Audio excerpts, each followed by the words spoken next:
SPM levers மைண்ட்ல ஓடிக்கிட்டு இருக்கிறது. வேலை கிடைக்கிற மாதிரி படிப்பு எடுத்து படிக்கணும் அப்படின்னு நீங்க கேட்டீங்கன்னா அதுக்கு ஒரு லிஸ்டே போடலாங்க.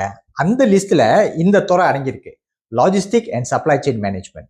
ஸோ உங்களுக்கு தெரியும், ஒரு diploma in logistic and supply chain management இருந்துச்சுன்னா நிச்சயமா வேலை வாய்ப்புகள் ஏராளம் இருக்கு. ஆனா இப்ப ஒரு விஷயம் சொல்றேன், இந்த டிப்ளமோட சேர்ந்து உங்களுக்கு ஒரு இன்டர்நேஷனல் லாஜிஸ்டிக் சர்டிஃபிகேஷன் இருந்துச்சு அப்படின்னா உங்க வேலை, உங்களோட கரியர், உங்களோட சக்சஸ் ரேட் எப்படி இருக்கும்னு நினைக்கிறீங்க?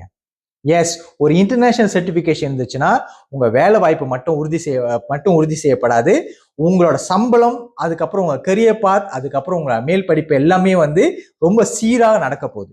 இதுக்கு வேண்டிய வாய்ப்பு தான் இன்னைக்கு நான் உங்களுக்கு கொடுக்க போறேன். ஒரு diploma in logistic and supply chain management plus ஒரு இன்டர்நேஷனல் சர்டிஃபிகேஷன் ஃப்ரம் ISCA சேர்த்து, அண்ட் இந்த என்டையர் ப்ரோக்ராமை அப்பா அம்மா காசு செலவு பண்ணாமலே நீங்க படிச்சு முடிச்சிடலாம். அதுக்கு வேண்டிய ஏற்பாடுகள் இருக்கு. இதை பத்தி உங்களுக்கு தெரியணுமா? நிச்சயமா பயோல லிங்க் இருக்கு, புலனாக எனக்கு கான்டாக்ட் பண்ணுங்க, நான் உங்களுக்கு அது தெளிவான விரிவாக்கம் கொடுக்குறேன். ஓகே, அண்ட் இதை படிக்கணும்னு நினைக்கிறவங்களுக்கும் நிறைய பேர் இதை பகிர்ந்துங்க. வெற்றி வணக்கம், டாக்டர் சஞ்சய்.